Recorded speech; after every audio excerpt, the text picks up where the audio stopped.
Olá, sejam todos muito bem-vindos a mais um episódio do Podcast NA. Nesse episódio trataremos de um tema importantíssimo: financiamento para a safra brasileira e, mais do que isso, as ferramentas que têm se mostrado importantes aí para esse financiamento. O agronegócio brasileiro tem se destacado como um dos pilares fundamentais da economia brasileira, respondendo aí por uma parcela significativa do PIB das exportações brasileiras, mas para que os resultados apareçam é necessário investimento. E você que é produtor rural sabe como está ficando difícil buscar esses investimentos, principalmente contando aí com os recursos oficiais, os recursos do governo, e nem sempre o sistema financeiro tradicional ele está apto a te disponibilizar o recurso no tempo e na quantidade que você precisa. Então, o mercado de capitais tem aparecido aí como uma ferramenta importante para auxiliar o produtor nesse financiamento. É aquele mercado onde o profissional liberal, o aposentado, a dona de casa, ou mesmo aquele investidor agressivo e até os estrangeiros têm focado para colocar suas economias, né, e obviamente buscar os seus resultados. Aquela poupança que acaba virando investimento e se tornando uma ferramenta de financiamento do agro muito importante. Nosso tema, como eu disse, está ligado ao FIAGRO, o Fundo de Investimentos em Cadeias Agroindustriais. E o meu convidado é um especialista nesse tema. Na juventude, ele pensou em ser agrônomo e, por influência do pai, acabou seguindo a linha do direito. Eu estou falando do Renato Buranello, fundador do Instituto Brasileiro de Direito do Agronegócio, o IBDA. Ele também é sócio de agronegócio do VBSO Advogados, é doutor e mestre em Direito Comercial pela PUC São Paulo, compõe o quadro do INSPER, da ABAG, da Fiesp, enfim, é uma sumidade quando a gente está falando de direito do agronegócio e, claro, sobre Fiagros. Renato, seja bem-vindo, meu caro. E a gente sempre começa nossa conversa antes, claro, de entrar no tema oficial, entendendo como é que foi essa sua trajetória no agro. É verdade essa história do Renato Buranello, agrônomo, e foi para o direito? Como é que é isso, Renato? Totalmente. Primeiro, obrigado, é um prazer estar aqui com você. Foi exatamente assim. Eu sou de Penápolis, uma cidade bem pequena no interior de São Paulo, e de produtores rurais, ali cana. Você sabe que o nosso estado de São Paulo aqui virou um grande mar de cana-de-açúcar. E meu pai, ligado ali à fazenda, meu tio, que era o administrador, vários primos, eu falo assim, meu pai, Renato, você vai ficar aqui também ligado à fazenda ou você vai percorrer outras fronteiras ali? E acabei vindo estudar aqui ao lado, em Campinas, e fazendo direito, porque ele falou, cara, deixa que a gente tem outros primos aí que vão ficar mais à frente da fazenda. E eu tinha um sonho, ele falava, eu tenho um sonho de ter um filho advogado. Só tem eu, né? Porque é a minha irmã e somos em dois. E aí eu falei, não, eu vou seguir essa carreira. E eu adorei. Quando eu entrei no direito, eu adorei logo de cara. Assim. E aí aquilo me fez seguir. A sorte na vida, isso é sorte mesmo. Em algum momento cruzou o lado do agro. E eu te falo quando.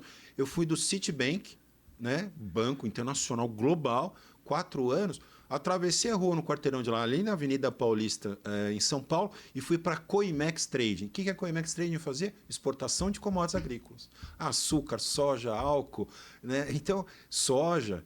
E aí eu dali peguei essa engrenagem, vamos dizer assim, né, e saí da empresa montando o escritório, que está até hoje aí. Eu estou com 30 anos de formado, adoro o que eu faço, mas foi uma conexão meio pai, filho, e que acabou ligando a um setor que eu adoro e cresci. Eu cresci numa fazenda ali, eu vi os caminhões de cana saindo pela sede da fazenda e atuando numa área, né, na minha área, que eu gosto tanto. Somei o direito e o agro. E o direito no agronegócio, que é um nicho importante e nem sempre atuante, né, Renato? Sim. O produtor depende muito de um profissional que seja capaz aí de entender o direito do agro. Perfeito o que você está falando. Cada vez mais a gente deixou complexa a regulamentação, né? Olha a questão ambiental, olha a questão das estruturas de licenciamento da atividade, a questão societária mesmo, né? O código, nós vamos falar disso um pouco, patrimonial do produtor,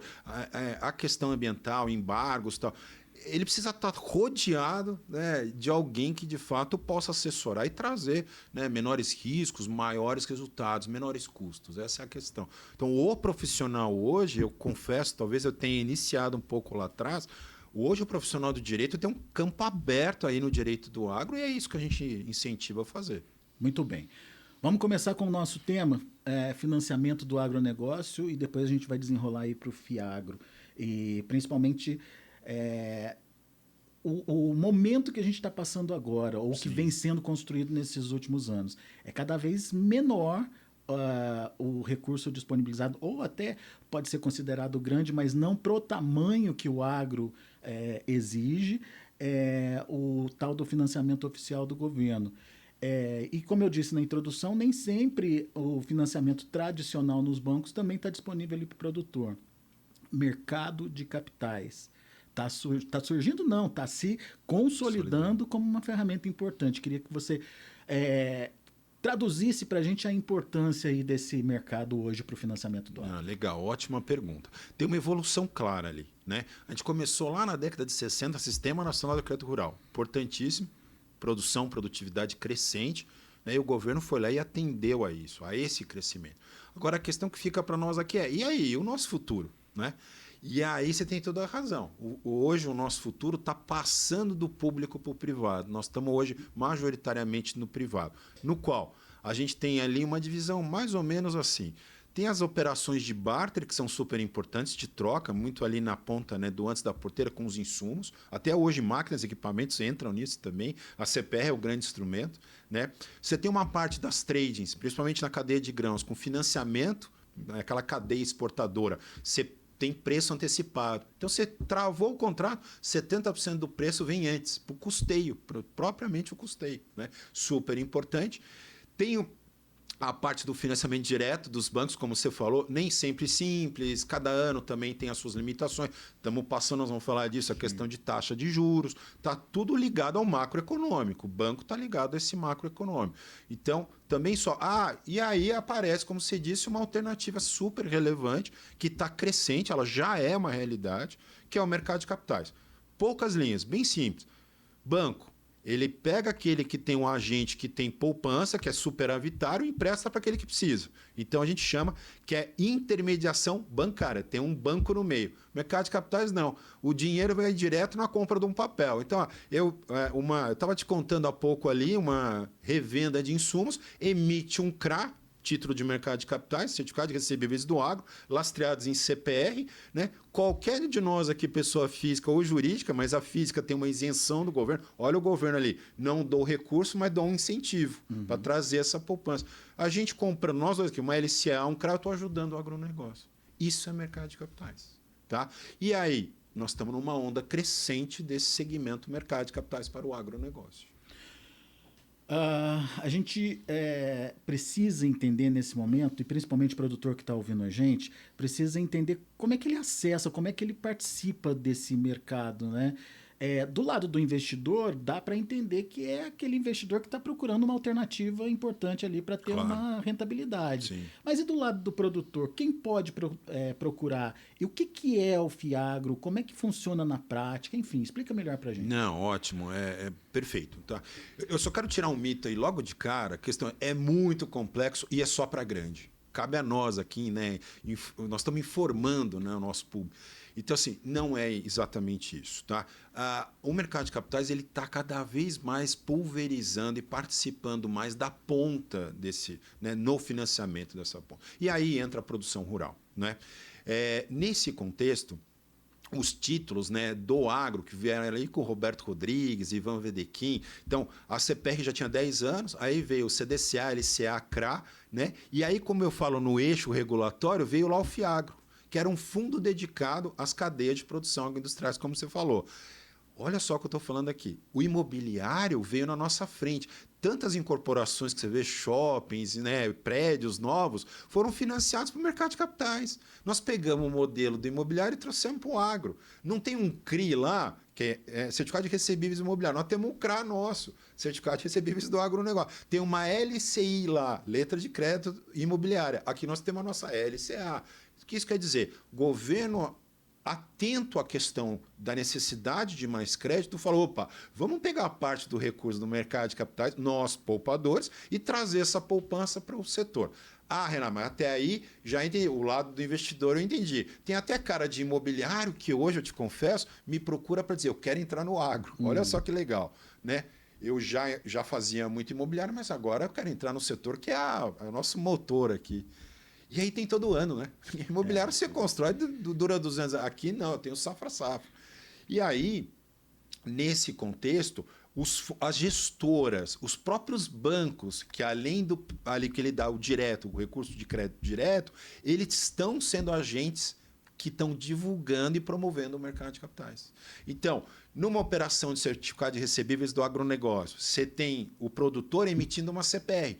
Quando você vai lá na abertura de safra, que o cara tem várias linhas aqui, qual você vai tomar? Tem uma lá que está falando assim, se você emitir a CPR aqui, eu já vou conectar ela no CRA, que vai para o mercado e eu vou te dar o recurso antecipado. Exemplo assim.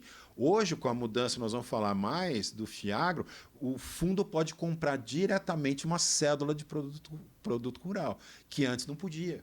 Então, o que eu estou querendo dizer? O produtor, com o instrumento que ele tem de uma emissão, se fosse uma duplicata, mas agora é um título agro, ele emite e toma o recurso diretamente através desses agentes, né, que estão as gestoras, né, os agentes de mercado de capitais, todos esses membros do mercado colocando essa alternativa que já havia do imobiliário, agora do agro, numa prateleira de produtos financeiros. É mais ou menos assim. Agora, Renato, a gente tem também a questão do risco do agro. Isso torna a taxa para o produtor mais cara? Ainda assim. Também é importante dizer isso. E por quê? Né? Como todo mercado, a taxa de juros é o spread ali de acordo com o risco. Menor risco, menor taxa. Maior risco, maior taxa. O que acontece?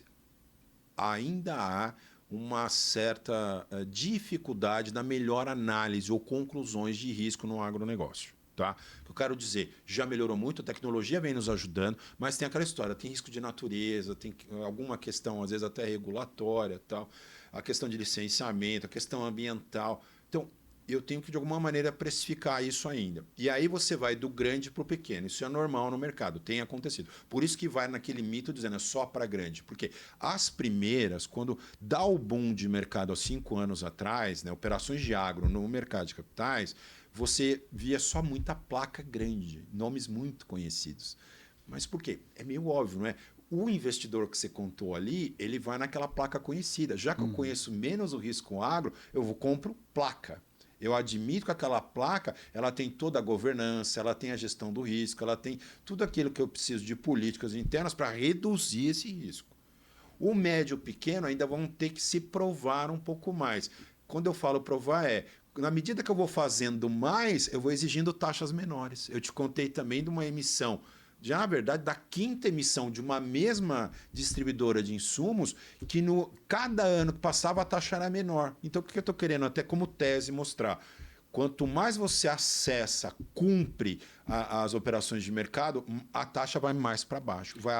Vai baixando e aí a pressão é para baixo. Porque quem está participando daquele fundo percebe que o risco é menor. É menor, exato. E que ela andou muito bem, que ela teve todo o seu cumprimento, atendeu todas as exigências, as regulamentações que se colocam no mercado foram intocadas, foram, de certa forma, muito bem compreendidas, e aí vale a pena apostar mais. E aí você acaba forçando a taxa para baixo. A pressão é para taxa para baixo. Então, o que eu quero dizer? Ainda não é, conforme sua pergunta, ainda não é a taxa mais barata. Ainda tem que pagar algum prêmio aí para o investidor para poder entrar no agro? Paga-se um prêmio ainda. É o que você falou. Por que eles estão olhando? Eles estão olhando porque ainda tem um spreadzinho maior. Só que a gente está melhorando por tecnologia empregada, né? Melhor análise de risco, um spread cada vez menor e tende a ser assim. Se a gente tivesse um seguro rural efetivo funcionando no Brasil, isso também conta para melhorar esse? Tenho dúvida nenhuma. Se você me perguntar hoje assim, Renato, se você tivesse uma agenda para cinco itens, esses 5 itens mais prioritários hoje na agenda agro, um deles é o seguro. Eu não tiro o seguro dessa mesa tão curta de 5 itens. Por quê? Olha só o que nós estamos falando. Se tem essa simetria da informação e eu acabo avaliando mal ou não consigo reduzir o risco agro porque eu não conheço tudo aquilo que está envolvido, eu coloco na taxa. A taxa tem uma gordura. Como é que eu queimo essa gordura? Colocando uma cobertura que vai forçar a falar, esse risco você não precisa olhar mais, está coberto por uma seguradora. E aí eu quero o crédito cada vez mais barato. Então, hoje, nesse racional, o que tende a acontecer, e tomara que vá para esse lado, que as políticas agrícolas deem mais ênfase ao seguro até do que ao crédito. O modelo americano é muito isso. Né? A gente olha o americano e eu acho que deveria apostar mais nesse. O que é? Eu dou mais força e mecanismos de subsídio ao seguro. E aí, com uma apólice no braço, você, produtor, vai no mercado e toma um recurso mais barato. Essa é uma ideia. Ainda nesse debate de risco do agronegócio, a gente tem percebido, e pelo próprio risco, né, que está embutido aí na produção rural, o crescimento das recuperações judiciais aí nos últimos anos. Sim. Como é que a gente enxerga isso e até que ponto isso pode ser um problema para o mercado de capitais, para o investidor do FIAGRO? É muito bom você colocar isso, né? Porque a gente também só estamos falando de coisa boa, tem um limão ali que a gente tem que também espremer. O volume de recuperações judiciais do setor aumentou bastante. Se a gente pegar tecnicamente olhar, né, e eu como um operador ali do direito, eu vou dizer, ainda é baixo, em volume absoluto, ainda é baixo, o percentual é baixo. Por outro lado, relativamente, explosão de RJ, porque multiplicou em curto período. Aí você vai dizer, o que está ligado? Né? Seca, né, aumento de custos, menores margens. Aconteceu tudo isso ao mesmo tempo. Sim. E aí aqueles ciclos de principalmente complexo grãos, eu gosto de destacar grãos porque ele é meio matriz na nossa agricultura nacional. Né? É ali que acontecem as coisas e repercute, às vezes, em todos os outros sistemas. Né? Porque a gente realmente, na produção de grão, soja e milho, a gente é a potência que é, e é traduzido dentro de mercados, sistemas cada vez mais globais, eu diria. Né? Então, tem toda a ótica do que é afetado lá fora, traz para o Brasil também, e o complexo ele responde na hora. Né? Fertilizantes mais caros, insumos mais caros, a margem do produtor menor, preço baixa, seca, principalmente no centro-oeste, e taxa baixa de fixação. Só abrir um pouquinho esse parênteses. Quando o produtor se protege fazendo um hedge, essas oscilações elas são menos sentidas. Porque você fala, ó, eu já garanti minha margem, não vou ficar na roleta, não vou ficar no cassino. O que é o cassino? O preço sobe, eu ganho mais. Não. Vamos travar para não correr que baixe mais e eu ganhe muito menos. Mesmo que eu trave minha margem e amanhã poderia ter sido um pouco maior, eu não quero o outro lado da história. Eu não quero que seja negativo. Eu não quero perder dinheiro nesse negócio. Quando a taxa de fixação não é muito boa e 23, 24 não foi muito boa, apostando que os preços iam melhorar bastante, a gente travou menos e, portanto, correu mais risco. Esse foi um fato. Pouca gente conta essa história. Mas não é só seca e preço. A questão da precificação foi mal trabalhada na gestão do risco. Olha que interessante. E aí o que acontece? Eu não tenho saída, endividamento, alta alavancagem, você toma mesmo, o setor ele toma tudo antes, gasta, para depois receber, RJ. E aí eu também não posso esconder, você brincou da minha formação, eu fiz uma escolha. Mas tem toda uma ética ali por trás. Eu quero que o meu cliente seja, de fato, exposto à informação correta, os efeitos positivos e negativos de cada decisão desse meu cliente. E o produtor é meu cliente. O que acontece? Alguns dos nossos colegas promovem a RJ, colegas advogados, dizendo que é um remédio para tudo. Você está com uma dor, alto endividamento, pede RJ. Você não vai pagar ou vai pagar com 70% de desconto em 10, 15 anos, que é a média. Estou te falando de dados de pesquisa da PUC, um núcleo de pesquisa de insolvência, dizendo, ó, os spreads, né, os deságios, melhor dizendo, são de 70% em média. O pagamento é de 10 a 15% em média. Então você imagina. E você acaba então criando um bloqueio mesmo para quem quer investir ali. Exato, porque a hora que esse remédio amargo vem para o mercado olha e fala, opa, aí eu não quero entrar.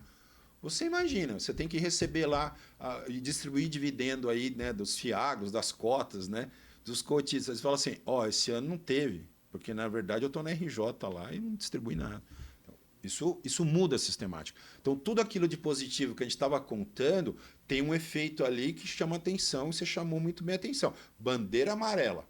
Se continuar aumentando o número de RJ, o mercado de crédito privado enxuga, ele retrai de medo. Ele retrai de medo. Fala, eu trago o dinheiro do mercado de pessoas investidoras e não devolvo? Como é essa história? Então, e não devolvo com a remuneração esperada? Então, isso retrai. Então, para nós, qual que é a preocupação no médio e longo?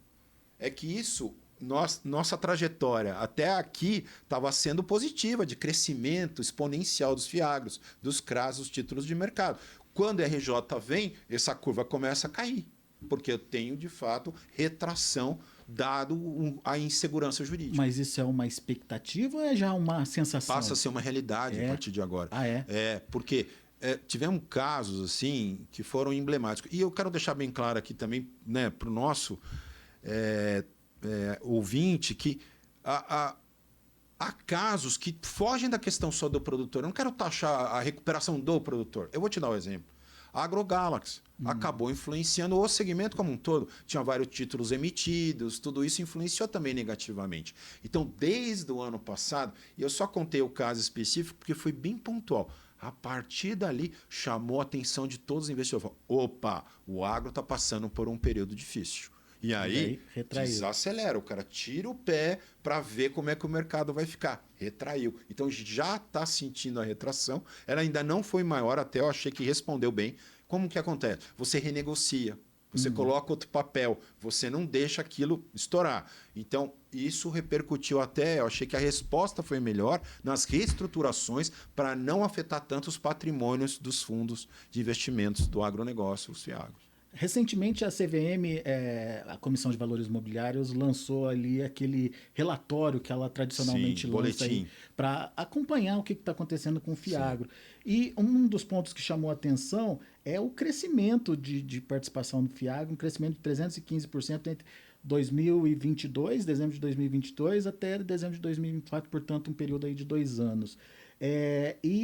Também o crescimento do patrimônio, chamado patrimônio líquido, aí, que saltou de 10 bilhões e meio para quase 44 bilhões agora em 2024. É um crescimento consolidado, aparentemente, mas eu queria entender, Buranello, aonde está sendo empregado esse dinheiro? Como é que esses recursos estão chegando para o produtor e o que de um lado, os investidores preferem aplicar e de outro, o que os produtores precisam acessar? Legal mesmo. Assim, ótima pergunta, porque eu acho que é esclarecedor. O Fundo de Investimento das Cadeias Agroindustriais tem 3 grandes naturezas, que até você comentou comigo há pouco também, havia uma regulamentação provisória. E tem um marco, a CVM foi lá e editou a norma do FIAGRO, vamos chamar assim. Tá? Uma resolução que traz agora aquilo que era separado, né? O FIAGRO imobiliário, o FIAGRO direitos creditórios, recebíveis e o FIAGRO participações, com a nova regulamentação, está tudo dentro de um só. Simples assim. Então, você tinha as regulamentações emprestadas dos fundos já existentes. Ah, Renato, então aquele imobiliário lá que financiava uma incorporação, era a regra dele que a gente usava para um imóvel rural? Era. Para colocar num FIAGRO, eu usava a regra emprestada do imobiliário, quando era um imóvel rural. E agora? Agora eu já tenho a do FIAGRO, a regra do FIAGRO. Então já estimula, porque o investidor fala, não tem uma regra provisória, a regra agora é uma regra permanente. E aí criou, você falou onde investir, a gente chama de ativos, né? Quais os ativos o fundo adquire, compra? Aí, grandes, né, blocos. O bloco imobiliário, imóvel rural. Então ele pensa no imóvel rural. Pode ser um arrendamento também, está lá envolvido. Quando eu falo de direitos creditórios, recebíveis, um fundo de duplicata, um fundo de CPR. Um fundo de CRA, que é grande volume hoje desses patrimônios líquidos, tem muito de CRA aí, nós já vamos falar. Né? E aí, por fim, que também é interessante e pouco ainda mobilizado para isso, você atrair recursos, né? Os cotistas colocarem recursos. É um grande condomínio, um fundo é um condomínio. Você vai lá, eu dou um pouquinho, você dá um pouquinho, o Renan dá um pouquinho, a gente coloca a grana lá no fundo. Onde nós vamos aplicar? O regulamento está dizendo onde você vai aplicar, não é em qualquer lugar. Sim. Você aprovou aquele regulamento. É ali, aqui que eu vou... E aí, no caso do agro, títulos, imóveis e, por fim, participações. O que é? Tem companhia do agro que é um novo sócio, que eu quero comprar uma participação naquela companhia. Por exemplo, tecnologia. Tem alto investimento em tecnologia. Pô, eu quero colocar algum meu ali, porque essa empresa vai crescer. Aí você, através de um fundo, pode comprar, né, participação de companhias no agronegócio. né? E pode ser um operador agrícola, pode ser, né? Então, tanto na agrícola, industrial, como também de tecnologia, como eu citei. O que eu quero dizer, portanto, é que essas 3 grandes classes ou naturezas de ativo foram colocadas na mesma regra. Então, hoje a gente tem um FIAGRO multiativos ou multimercado. Qualquer mercado ali está envolvido na mesma regra. Tá? Mas, Renato, do ponto de vista de patrimônio líquido, qual que ganha? O imobiliário. Ah, é? É, imobiliário. Tem mais ativos imobiliários nos fundos do que as outras modalidades que eu acabei de citar. Tá?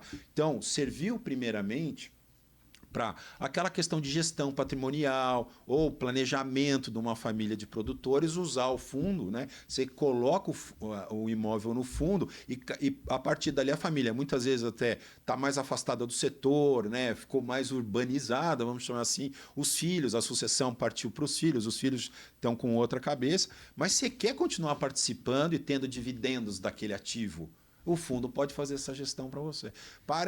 Lembra aquela holding patrimonial, só que você faz tudo isso através de um fundo, né? Que até tem benefícios fiscais. Então, interessante para esse lado no imobiliário, cresceu muito. Outra também, imóveis ou áreas de espaço degradado que precisam de investimento, você coloca esses ativos no fundo e aplica parte do recurso no desenvolvimento daquela área. Você compra uma área que está baixa produtividade, coloca ela em alta produtividade e a partir dali divide ali, né, os cotistas com uma valorização imobiliária rural também, porque o imóvel passa a valer mais.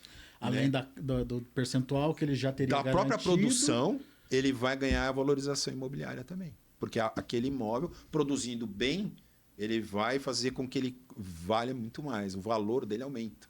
E aí, portanto, ele é o ativo do fundo, todo mundo ganha com isso. Né? Quando você realizar, vender o imóvel, todo mundo participa disso.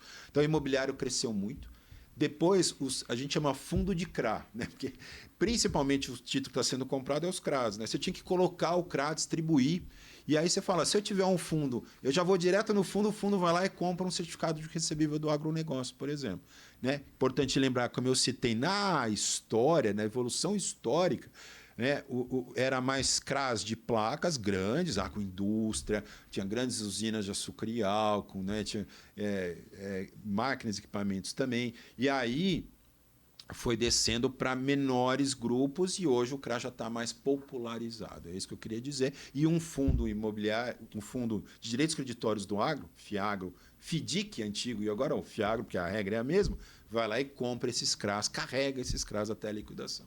Por exemplo, uma revenda, ela pode participar desse fundo, pegar esse recurso e emprestar esse dinheiro para os produtores? Ela não gera ali, ó, eu vou pegar minha máquina, meu equipamento agrícola e pagar em 24 meses.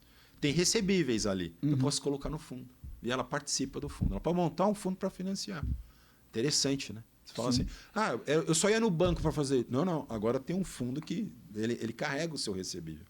Ele vai com você nos 24, 30, ou, às vezes você tem máquina que você paga em 10 anos. O fundo pode carregar esse recebível, ele te dá e paga a máquina lá para revenda e ele está carregando a dívida que o produtor vai pagar em 10 anos. E assim, fica evidente pelos números que é um mecanismo atrativo aí para o investidor, obviamente por conta da diversificação ali que ele faz nos investimentos dele. Mas para o produtor, pelo que eu estou entendendo, vai ser um caminho sem volta. Eu acho. Se perguntar assim, Renato, vamos pensar que não no curto prazo, 1, 2 anos. Vamos pensar nessa mudança, né, de paradigma, que cada vez tem menos Estado, menos subsídios. O dinheiro é curto, é do Tesouro e é a mesma conta, é o mesmo bolso. Para todas as atividades hoje em que o governo tem orçamento, né, dividido, compartilhado, saúde, educação, segurança, transporte. Então, vai ter que aqui colocar mais recurso aqui no agro, mais no plano safra. Eu não acreditaria nessa lógica. Essa lógica está chegando ao fim do seu ciclo. Foi super importante, nós já comentamos, para o crescimento de produção e produtividade. Contribuiu para aqueles agentes, né, pequenos e médios ainda mais, né, que era um recurso obrigatório, que tinha que ir a taxas subvencionadas. Por outro lado, ele não é o que nos levar a um caminho de futuro. Nós não vamos chegar lá. Precisamos de mais recursos, com mais fluidez, cada vez mais pressionando para taxas cada vez menores.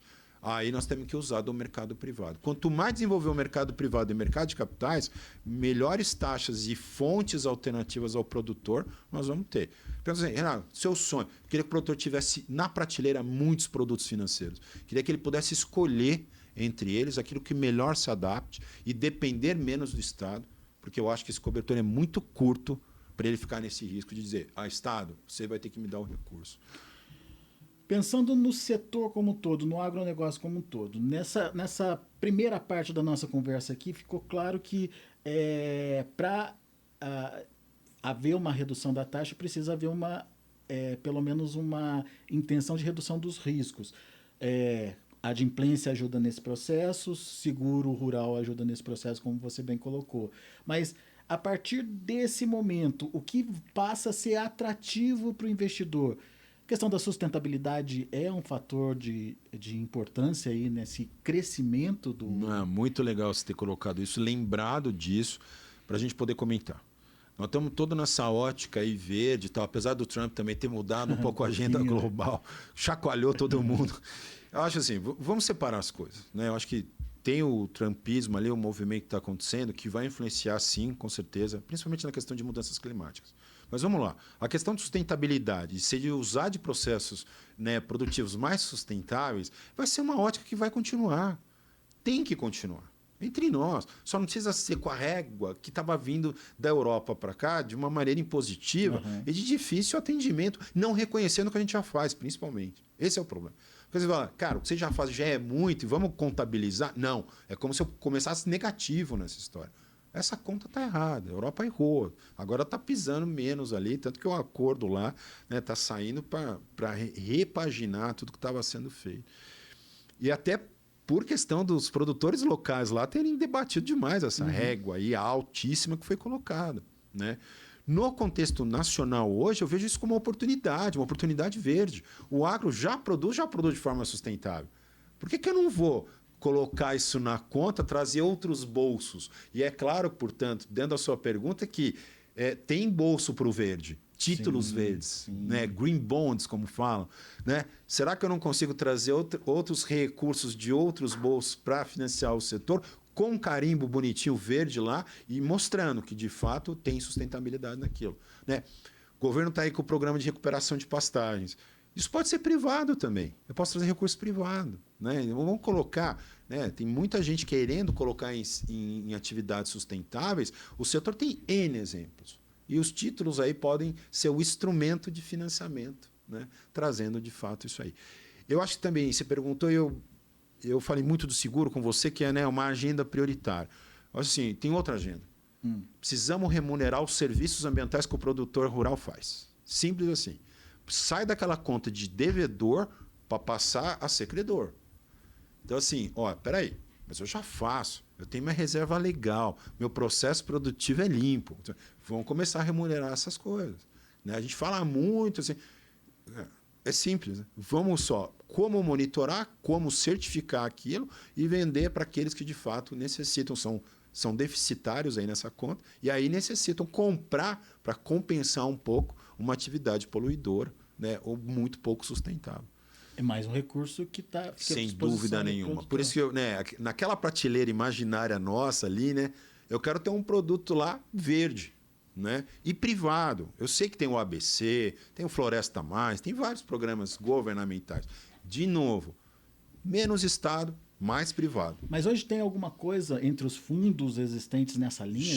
Já tem. Fundos internacionais, principalmente, que já olham só linhas com sustentabilidade. Tem alguns específicos, né? E europeus, diga-se de passagem, que estão olhando isso. Então, assim, de novo, a agenda global com a vinda do Trump muda muitas circunstâncias importantíssimas. Por outro lado, a gente continuar, pelo menos eu acredito, a gente continuar na nossa atuada, de mostrar o que fazemos e buscar a remuneração desses serviços ambientais, acho que é uma outra agenda entre aquelas mais prioritárias que eu colocaria nessa mesma mesa. E uma coisa importante que você trouxe para a discussão é a questão da certificação e a credibilidade dessa certificação, né? Porque não basta a gente falar, a gente tem que mostrar o que está sendo feito. Isso é né? importantíssimo, E provar, né? provar. Porque você imagina, você está falando com alguém que está milhares de quilômetros daqui, que não vai ver o que está acontecendo, que aquilo é sustentável. Você tem que trazer relatórios, informações, transparência nesse processo. E não adianta combater. Tem coisas que a gente perde tempo. Assim, mas minha regra tem que ser certificada por uma entidade internacional? Muitas vezes, porque o investidor é lá de fora. Eu vou fazer a minha regra e todo mundo vai acreditar na minha regra. Opa, não é bem assim. Tá certo que tem particularidades do Brasil. Com certeza tem. Vamos pegar a regra geral lá fora, adaptar, né, domesticar um pouquinho para o Brasil, mas falar, eu não vou fugir de ter que comprovar isso aí. Né? Eles têm índices que eles medem, eu tenho que apresentar os índices. Simples assim. Quero voltar um pouquinho na questão do CRA. O CRA é hoje o principal, né, instrumento de mercado de capitais. De instrumento. Quais os outros instrumentos que também têm potencial aí para crescer? Então, a gente chama securitização. Né?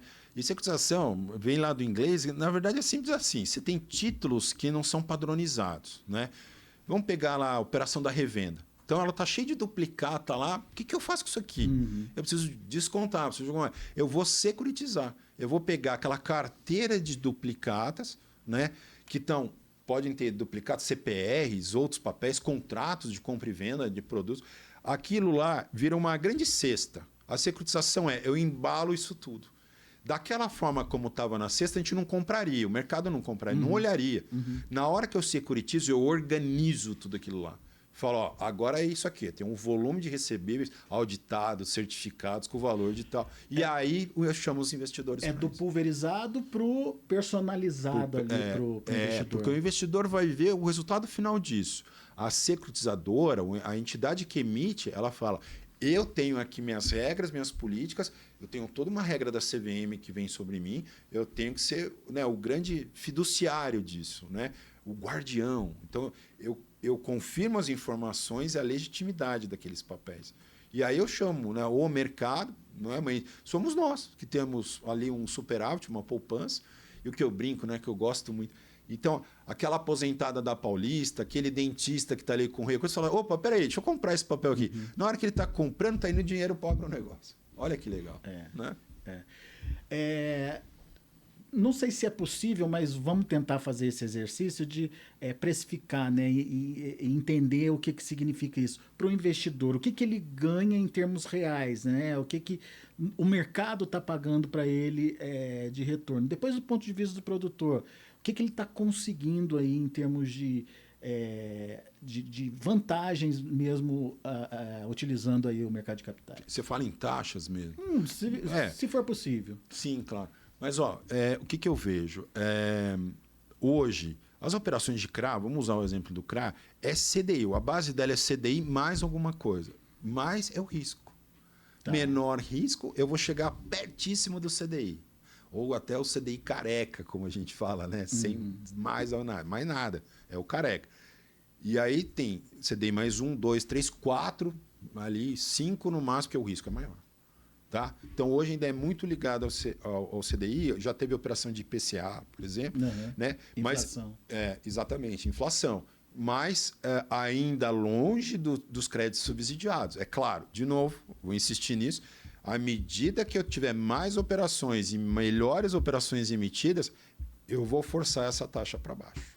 Simples. E isso é atrativo hoje para o investidor? Hoje é. Ele paga um pouquinho mais ainda que o outro setor pelo risco agro que ele embute. Né? A gente falou de seguro que poderia melhorar nisso, a gente ainda não tem eficiência nisso. Seguro de crédito menos ainda no Brasil, menos desenvolvido. Então, não é ainda uma prática, não é material isso, não é concreto.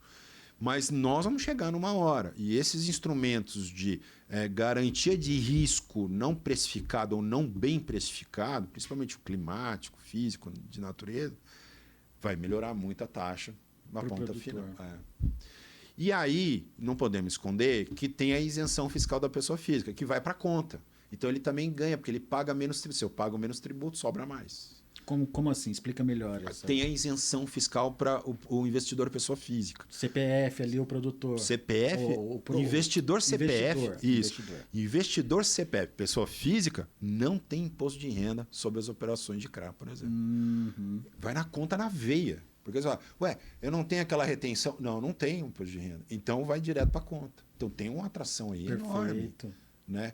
E aí o governo foi inteligente. Ele falou assim, vou abrir mão de uma parte da receita, mas também não vou ter que pegar tanto cheque meu para financiar o setor. É uma ótica legal. Às vezes você fala, ela pode ser pode pensar como uma política. No momento quando chegar naquele mercado ideal, que a gente sonhou juntos aqui, agora a taxa está baixa, todo mundo entende o segmento, o produtor também está indo lá e tomando, que já conheceu e viu que dá certo, tira a isenção e aos poucos vai zerando essa conta. Por enquanto é importantíssimo. Não mexa nisso, porque nós estamos no desenvolvimento do mercado. Muito bem. Bom, quero tocar num outro ponto delicado aí, que é a questão que está sendo bastante discutida lá na FPA, inclusive, de derrubada do veto do presidente Lula em relação à tributação do Fiagro.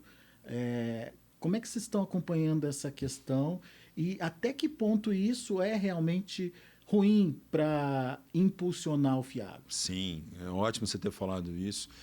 A gente tem acompanhado de perto a frente parlamentar aí, né, dentro dessa discussão.